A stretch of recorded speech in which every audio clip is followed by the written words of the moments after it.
우리에게 주시는 하나님의 말씀 로마서 12장 1절에서 2절 말씀 우리 다 같이 한 목소리로 봉독합니다. 시작. 그러므로 형제들아 내가 하나님의 모든 자비하심으로 너희를 권하노니 너희 몸을 하나님이 기뻐하시는 거룩한 산 제물로 드리라. 이는 너희가 드릴 영적 예배니라. 너희는 이 세대를 본받지 말고 오직 마음을 새롭게 함으로 변화를 받아 하나님의 선하시고 기뻐하시는 온전하신 뜻이 무엇인지 분별하도록 하라. 아멘. 자, 우리에게 주신 하나님의 말씀의 제목 같이 고백합니다. 시작. 믿음으로 사는 첫걸음. 기도하겠습니다. 하나님 아버지, 이제 봄이 되었습니다. 하나님, 우리에게 세상 환경은 불안정해 보이고 새로운 여건과 환경 가운데서 우리의 믿음의 걸음이 하나님 좌로나 우로나 치우치지 아니하도록 굳건하고 확실한 믿음의 귀한 걸음이 되어질 수 있도록 은혜를 베풀어 주시옵소서. 예수님의 이름으로 감사하며 기도하옵나이다. 아멘. 이제 봄이 되었잖아요. 봄이 되어지면 바빠지기 시작해요. 사람들의 걸음이 바빠지고 또 낯설은 환경에서 시작이 되어집니다. 그러다 보니까 긴장감이 없잖아 있지요. 그러나 이럴 때일수록 보이지 않지만 이 믿음을 간직할 때, 믿음을 확실하게 간직할 때 바쁨과 또 불안정함과 또 새로운 어떤 시작과 모멘텀을 능히 잘 이겨나갈 수 있어요. 그래서 이게 경험이 되어지면 어떠한 도전 앞에서도 우리가 이 믿음의 기회가 오히려 더 장성하게 되어져서 어떤 어려움마저도 다 이기게 되는 줄 믿습니다.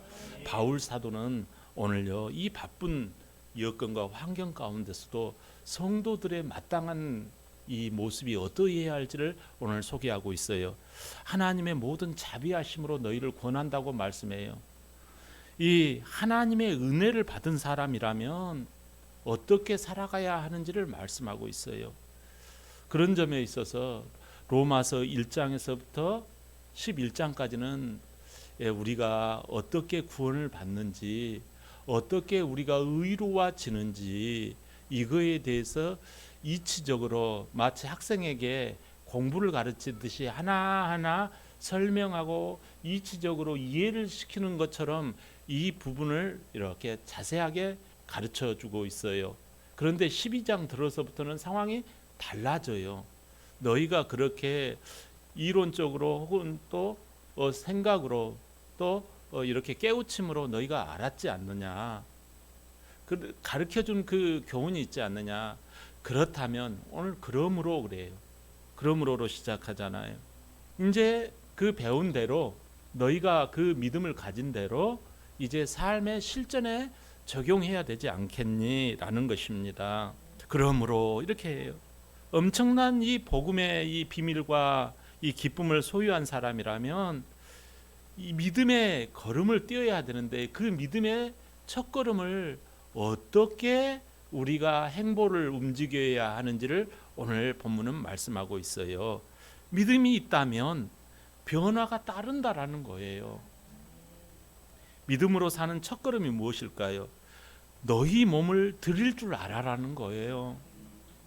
1절을 다 같이 볼까요? 시작. 그러므로 형제들아 내가 하나님의 모든 자비하심으로 너희를 권하노니 너희 몸을 하나님이 기뻐하시는 거룩한 산 제물로 드리라. 이는 너희가 드릴 영적 예배니라. 아멘. 로마서는요 굉장히 어떤 지적 우리가 뭐 이렇게 성향을 분석할 때 T냐 이렇게 물어보잖아요. 약간 T인 사람들한테는 로마서가 꿀이에요. 그러나 T인 성품의 사람뿐만 아니라 F라고인가요? 이 사람도 이 부분에 있어서는 같이 맞물려 들어갑니다. 생각하지 않아도 이건 자동적으로 변화가 따라가는 사람이라는 거예요. 앞부분 1절부터 12절까지는 교리적인 부분이라면 11장까지는 이제 12장부터는 실천 파트예요. 실제적인 부분이라는 거예요. 믿음을 머리로만 아유 좋네 하고 위로만 받지 말고 삶의 변화가 반드시 동반되어진다라는 거예요. 그래서 신앙이 삶 속으로 걸어 들어가야 한다라는 거예요. 그냥 예배의 현장에만 머물러 있는 것이 아니라 여러분의 가정 현장, 여러분의 직장 현장 가운데 이 믿음이 걸어 들어가야 된다라는 거예요. 그 첫 번째 명령이 바로 몸을 드릴 줄 알아라는 거예요. 너희 몸을 하나님이 기뻐하시는 산 제물로 드리라. 이게 드릴 영적 예배다. 몸을 드리라는 것은 여러분 단순히 네 몸 이렇게 희생해라 그런 차원이 아니에요. 이건요, 너 몸 전부를 드리라는 거예요. 몸을 드리라고 하면 예배 때만 그냥 몸 드려라 이런 뜻이 아니라 너의 삶을 하나님께 전부 어디에 있든지 간에 드리라는 거예요. 아멘입니까? 여러분 4시간이라고 하는 시간들이 주어져 있죠. 오늘 예배 시간뿐만 아니라 여러분이 집에 가서의 시간, 직장에서의 시간, 심지어 물질도 마찬가지. 이건 내 돈이야. 내 물질이라는 게 아니라 여러분 10의 1조만 하나님의 것이 아니라 10의 9도 하나님의 것이라. 모든 물질, 시간, 내가 가진 24시간 이게 내 것이라고 주장하지 말라라는 거예요. 하나님의 생명이 오늘 여러분을 천국으로 데려가면 끝이 나는 거예요. 그러니까 내게 주어진 모든 시간이 다 하나님께 드릴 줄 알아라는 거예요. 여러분 우리 생명보다 더 귀한 게 어디가 있습니까? 근데 그 몸을 하나님께 드릴 줄 알아라는 거예요. 거룩한 산제물은 무엇입니까? 구약의 제사는요, 하나님께 이 동물과 이 양들을요 죽여가지고 하나님께 바쳤어요. 그런데 우리는요, 하나님께서 우리를 죽이지 않고 우리를 어떻게 받느냐면 산 제물로 받겠다라는 거예요. 여러분의 목숨을 죽여서 받는 게 아니라 여러분의 살아있는 제물로 여러분들의 삶을 받아들이겠다라는 뜻이에요. 이게 거룩한 산 제물이에요. 영적 예배라는 말은 조금 여러분 우리가 좀 달리 이걸 봐야 되는데, 이게 뭐냐면 무슨 신비적인 예배를 말하는 게 영적 예배가 아니라 리즈너블, 그러니까 이해가 되고 마땅한 합당한 예배자가 되라는 뜻이에요. 다시 말하면 믿음을 가진 성도라면 삶 속에서 우리의 삶의 전부를 하나님 앞에 예배로 드리는 것이 리즈너블, 마땅하다, 합리적이다, 합당하다라는 거예요. 사랑하는 성도 여러분, 우리의 삶을 하나님께 온통 드리는 이 예배자가 되시기를 바랍니다. 왜 우리가 몸을 드려야 할까요? 하나님의 자비하심으로 권하노니라고 말씀해요. 이건 하나님의 사랑으로 우리에게 다가왔다는 뜻이에요. 야, 너희들 안 드리면 혼나? 막 이렇게 우리를 푸시하시는 하나님이 아니에요. 하나님의 사랑이 우리에게 다가왔잖아요. 그 사랑을 여러분 아시잖아요. 우리가 어떻게 구원받았는지 11장까지 여러분 들으셨잖아요. 예수 그리스도의 십자가가 우리를 구원했다고, 그걸 믿는 자에게 하나님께서 거저 주셨다고, 그 선물을 내가 믿음으로 받아들이고 입술로 시인하면 된다라고. 이 하나님의 놀라운 사랑이 우리를 마땅히 죽어서 지옥 백성 돼야 되는데, 우리 주님이 그 피값으로 장사 지내서 저 수월과 같은 그것에서 우리의 손을 딱 끌어잡고 올리셔서 이제 예수 그리스도를 나의 구주로 믿는 자에게는 의롭다, 깨끗하다, 너는 죄가 없다, 이렇게 인쳐 주셨다니, 이제 여러분 이게 우리가 이게 내 겁니까? 보너스예요, 덤이에요. 이제 나의 삶은 어떤 그 내가 뭐 벌어서 능력으로 이렇게 했다라는 게 아니라 보너스라니까요. 내가 지금 살고 있는 이 삶이 횡재라니까요. 우리 주님이 나를 이 땅에서 지금 이렇게 3월을 지내게 하신 게 이게 덤이라고요. 가족과 자녀들 주신 게 덤이라고요. 직장 주신 것도 덤이라고요. 은혜를 받은 사람이 반응하는 삶이 이 몸을 드리는 거예요. 삶의 전부를 드리는 태도예요. 이걸 우리 하나님께서 사랑으로, 하나님의 자비하심으로 권하노니라고 그러잖아요. 강요로, 푸시로, 압박으로 하는 게 아니라는 거지요. 은혜를 받은 사람이 마땅히 감사로 드려지지 않겠니? 라는 뜻이에요. 믿음으로 사는 첫걸음이 뭐예요? 바로 나의 온몸을 부지런히 하나님 앞에 움직여서 마땅히 예배드리는 삶을 살아야 할 줄 믿습니다. 창세기 22장에서 보면 아브라함이 이삭을 드리는 장면이 나와요. 그런데 하나님께서 뜻밖의 말씀을 하세요. 뭐라고 말씀을 하시는 거니? 아브라함아, 네 독작 이삭을 모리아산에 데리고 가가지고 나에게 번제로 죽여서 나에게 드리라. 제물로, 하나님의 예배 제물로 드리라 라고 말씀해요. 그때 아브라함은 아니 하나님, 백세에 아주 그냥 어렵게 간신히 얘를 내가 얻었는데 이거 하나밖에 없는 나의 아들을 어떻게 바칩니까? 하나님도 무정하시지 라고 반응했나요? 그는 하나님의 말씀을 받자마자 어떻게 반응을 해요? 바로 그 이튿날 즉시 일어나 가지고 아들 독자 이삭을 데리고 모리아 산으로 가잖아요. 그래서 하나님 앞에서 그 독자, 눈에 넣어도 아프지 아니할 그 독자 이삭을 칼로 목을 딱 찌르려고 하는 순간 하나님께서 아브라함아 이제야 내 믿음을 내가 보았노라. 내가 너를 이제 알겠다. 이렇게 하나님께서 아브라함의 손을 딱 잡고 오히려 네가 내 독자 이삭도 아끼지 아니하였으니 네 믿음을 내가 보았다라고 말씀하세요. 여러분, 아브라함은 위대해서 그랬을까요? 아브라함이 그렇게 할 수 있었던 것은 하나님께서 자기는 여자로서의 경수가 끊었고 남자로서의 어떤 그 힘과 능력이 생물학적으로 다 끝났음에도 불구하고 불가능을 가능케 하시는 그 하나님의 그 은혜를, 그 하나님의 능력을 믿었기 때문에 설사 우리 아들을 내가 죽인다 할지라도 더 좋은 아들, 더 많은 아들을 주실 줄을 자기가 믿고 하나님께 드린 줄 믿습니다. 그 헌신하는 태도가 바로 신뢰예요. 여러분, 믿음으로 사는 첫걸음이 무엇입니까? 하나님 앞에 여러분의 온 몸과 온 뜻을 다하여 예배자로 드리는 것이 바로 첫 번째 걸음인 줄 믿습니다. 한 청년이 취직이 되자 그동안에는 돈이 없어가지고 끙끙댔어요. 근데 돈이 생기자마자 마음이 변화되기 시작한 거예요. 이 돈 가지고 뭣도 하고 해야지. 그런데 큐티를 하는데 큐티 말씀이 오늘 본문이 나온 거예요. 그래서 너희 몸을 하나님께 드리라. 그 청년은 그날부터 자기 마음 가운데 말씀이 찔려가지고 기도하기 시작합니다. 하나님, 내가 나의 주인이 내가 되었습니다. 용서해 주세요. 이제는 하나님 앞에 제 몸을 드리기를 원합니다 하면서 제 시간을 드립니다. 하나님, 제 직장을 드립니다. 그렇게 하면서 주님 앞에 정말 믿음의 줄을 끝까지 붙들었더니 놀라운 일이 일어났어요.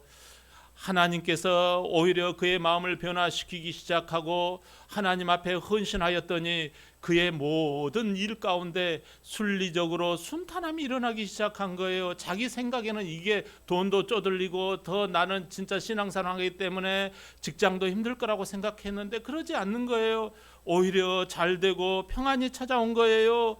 그리고 몸을 들여서 예배자로 섰더니 피곤한 게 아니에요. 오히려 그 피곤을 잊게 되어지고 하나님의 생기와 성령으로 채워져서 감당케 되는 거예요. 믿음의 첫걸음이 무엇입니까? 하나님은 여러분의 예배자의 모습을 보시는 줄 믿습니다. 고린도전서 10장 31절 다 같이 봅니다. 시작. 그런즉 너희가 먹든지 마시든지 무엇을 하든지 다 하나님의 영광을 위하여 하라 라고 말씀합니다. 다예요. 다. 여러분, 예배 드릴 때만이 아니에요. 우리가 공식 예배가 있고 사적 예배가 있어요. 사적 예배만을 주장하지 마시고 공적 예배도 여러분들 예배자로 서는 것을 기뻐하시는 줄 믿습니다. 갈라디아서 2장 20절 볼까요? 시작. 내가 그리스도와 함께 십자가에 못 박혔나니 그런즉 이제는 내가 사는 것이 아니요 오직 내 안에 그리스도께서 사는 것이라. 이제 내가 육체 가운데 사는 것은 나를 사랑하사 나를 위하여 자기 자신을 버리시 하나님의 아들을 믿는 믿음 안에서 사는 것이라. 아멘. 여러분, 몸을 하나님 앞에 전부 드리는 것은 여러분 내가 손해인 것 같지요. 그런데 여기서 뭐라고 말씀하십니까? 나를 사랑하사 나를 위하시는 그 하나님이 우리가 하나님께 몸을 드리면 가만히 계시겠습니까? 오히려 나에게 놀라운 유익을 주시는 줄 믿습니다. 그런데 이렇게 못하게 하는 방해 세력이 있을까요? 없을까요? 있지요. 본받지 말라라는 거예요. 뭘 본받지 말라요? 자, 본문 2절 앞부분 한번 다 같이 볼까요? 시작. 너희는 이 세대를 본받지 말고. 여러분, 당시 로마는요 세계 최강의 나라였어요. 로마 문화는 찬란했어요. 건축물도 아름다웠어요. 정말 원형 경기장, 여러분 콜로세움이라고 하는 그 원형 경기장, 그 향락, 그 진짜 하수도 시설, 목욕탕 시설, 이루 헤아릴 수 없는 예술로 조각되어진 이 우상 신전들, 이루 말할 수 없어요. 로마인들은요 먹는 것을 굉장히 정말 인생의 한 재미로 느꼈어요. 먹는 것, 또 뭐 음란하는 것, 또 운동하는 스포츠, 이런 것을요 인생의 하나의 재미로 쾌락으로 즐겼단 말이에요. 오늘과 너무나도 비슷하지 않습니까? 그래서 향락과 쾌락을 더 누리고자 한다면 여러분 교회 생활을 제대로 유지할 수 있을까요? 하나님을 섬길 수 있을까요? 근데 로마 교회에게 말씀해요. 그 향락과 쾌락과 세상 풍조를 따라가는 그 한복판에서 믿음으로 산다는 게 뭐겠어요? 너희는 이 세대를 본받지 말고. 이 세대라는 말은 지금 이 시대, 이 세상 가치관을 말해요. 세상 즐거움을 갖다 주는 것, 그걸 말해요. 본받지 말라라는 말은 밀가루 반죽을 해가지고 거기에다가 틀로, 나무 틀로 콱 찍어 누르면 그 요리 작품이 나오잖아요. 그 모양이 된 것처럼 세상의 틀에 맞춰서 너희들 자신을 작품으로 쓰임받지 않도록 하라는 거예요. 세상의 틀에 맞춰서 사는 인생 되지 말라라는 거예요. 이것은요 세상 그 흐름과 세상 가치관에 따르지 말고 하나님의 가치관에 따라 살면 되지 않겠니라는 의미예요. 사랑하는 성도 여러분, 세상 가치관을 본받지 마시기를 바랍니다. 왜 그러면 세상 가치관을 본받지 말아야 할까요? 세상 틀에 따라 살다 보면 하나님과 멀어진단 말이에요. 이 세대의 핵심 철학이 무엇입니까? 즐겁게 지내자, 행복하게 지내자가 트렌드 아닌가요, 여러분? 자기 중심이 이 세상의 핵심 철학이에요. 너 원하는 대로 살아라. 남보다 더 많이 가져야지. 이 순간을 즐겨라 하더라. 이게 세상 철학이에요. 여러분 드라마를 봐보세요. 여러분 친구들의 말을 한번 들어보세요. 그 말에 같이 기웃기웃 하다가 보면 결국은요 우리의 신앙과는 어느새 저만치 떨어져 있다고요. 여러분 믿음으로 사는 첫걸음이 무엇입니까? 하나님의 가치관의 정체성을 절대 잊지 말라라는 것입니다. 열왕기상 18장에 보면 엘리야 선지자가 나와요. 그 엘리야 선지자는 당시에 보면 시대가 악했어요. 이스라엘 왕 아합 왕이 바알이라고 하는 우상 숭배를 했어요. 이 바알 선지자 450명이 아합 왕을 돕습니다. 아세라 선지자, 그 음란 우상 신들의 그 선지자들 400명이 마땅히 하나님을 섬겨야 할 이 아합 왕을 도와요. 그의 주변에는요 850명의 우상 숭배자들로 가득합니다. 나라 전체가 온통 하나님과 멀어지는 우상 숭배의 풍조가 만연했어요. 엘리야는 혼자서 나만 남았나이다. 나 혼자밖에 없나이다. 믿음의 공동체 가운데 나만 이렇게 하고 있나이다 라는 식으로 탄식할 만큼 외롭고 외로운 싸움이 시작되었어요.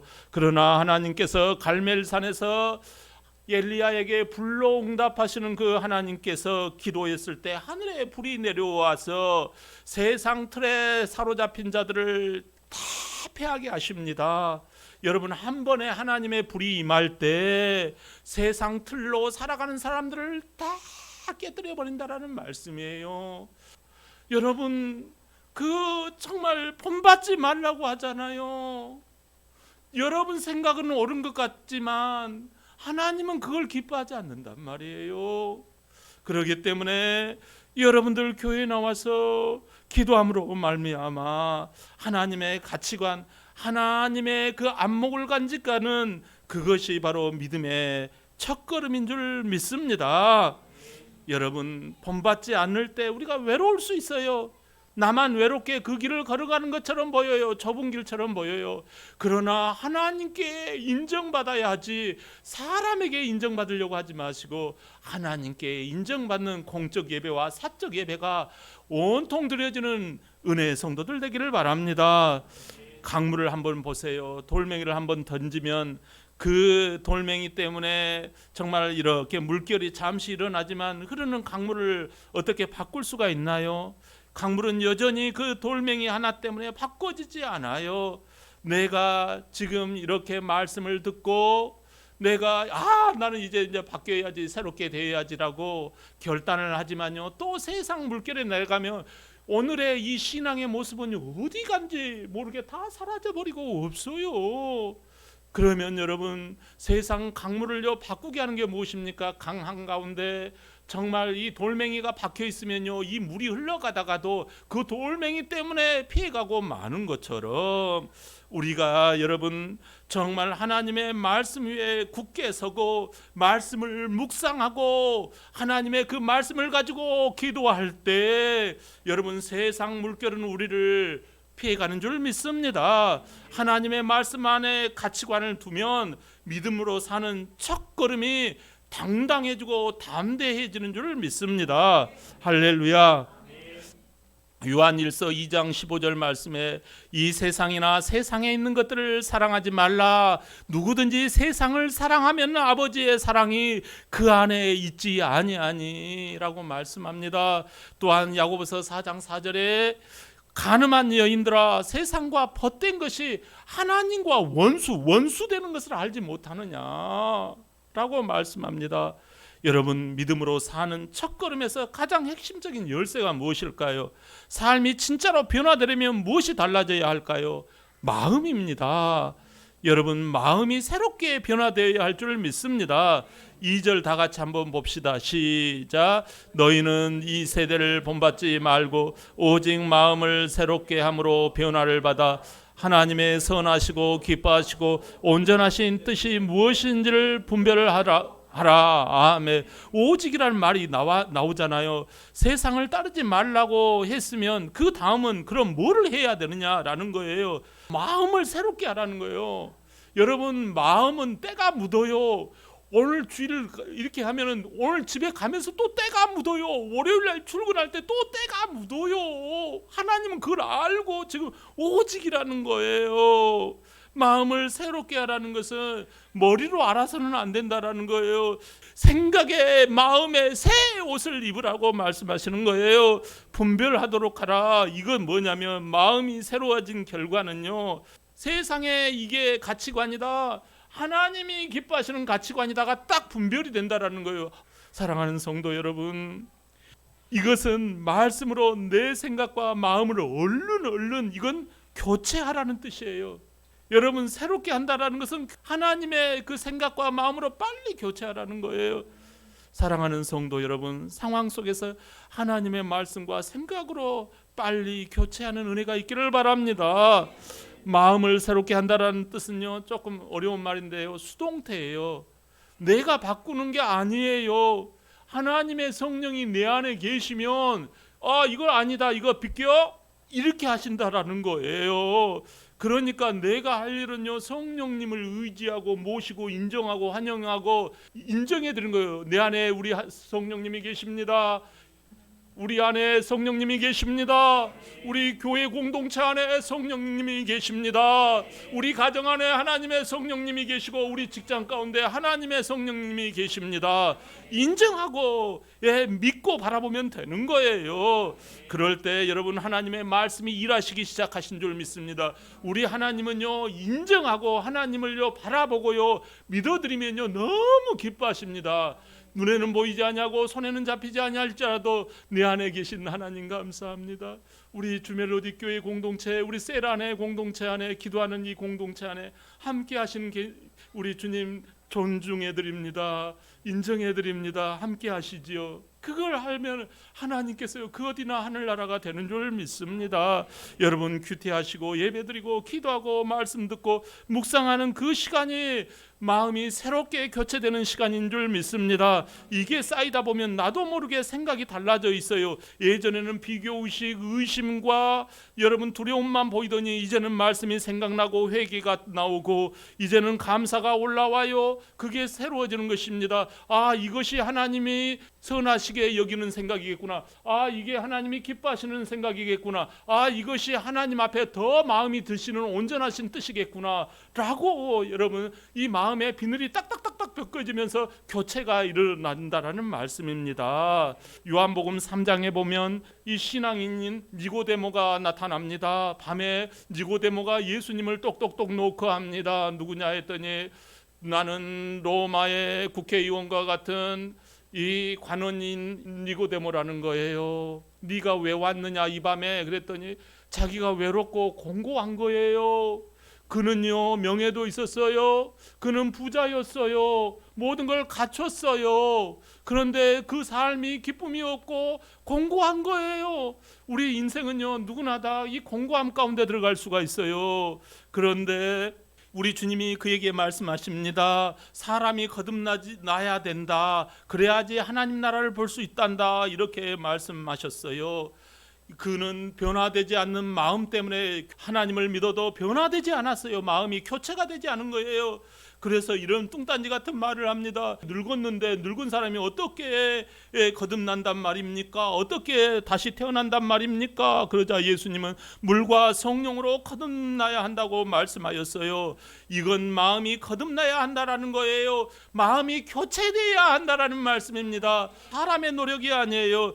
하나님의 성령이 와가지고 그에게 정말 일하기 시작하는 거예요. 니고데모는 그 하나님의 말씀을 주님의 말씀을 의지했어요. 그리고 난 다음에 그는 조용히 변해가기 시작하였어요. 마음을 교체하기 시작했어요. 그럴 때 예수님이 십자가에서 죽으실 때 그는 모량과 치명을 가지고 예수님을 그는 대접해 드린 거예요. 마음이 새로워진 사람은 결국 예수님 앞에 나오게 되어 있다라는 말씀이에요. 믿음으로 사는 첫걸음이 무엇입니까? 삶 속에서 마음을 늘 새롭게 하나님으로 교체하는 그 은혜가 있다라는 사실입니다. 여러분 마음이 교체되고 변화되는 것은 예수님께서 십자가에서 옛사람을 죽이셨기 때문에 그래요. 로마서 6장 6절에 보면 우리의 옛사람이 예수와 함께 십자가에 못 박혔나니라고 말씀하잖아요. 죄로 가득한 우리의 옛사람, 옛생각, 나의 옛 본성이 우리 주님께서 다 벗겨버리시고 새 옷을, 새 사람을 우리에게 입히신 줄 믿습니다. 십자가에서 우리의 옛날 것은 다 가져가신 거예요. 그렇기 때문에 부활하신 예수님이 성령님을 보내주셔서 성령이 우리 안에 늘 계시면서 마음을 매 순간순간마다 새로운 마음으로 교체해 주시니까 어떠한 상황을 만나도 주님의 선하시고 기뻐하시고 온전하신 뜻으로 나가는 줄 믿습니다. 우리가요 하나님의 말씀 앞에 나올 때마다 성령님이 조각칼처럼요 우리 안에 오래된 걸 깎아내세요. 그래서 예수님 닮은 새로운 형상의 모습으로 만들어 가시는 줄 믿습니다.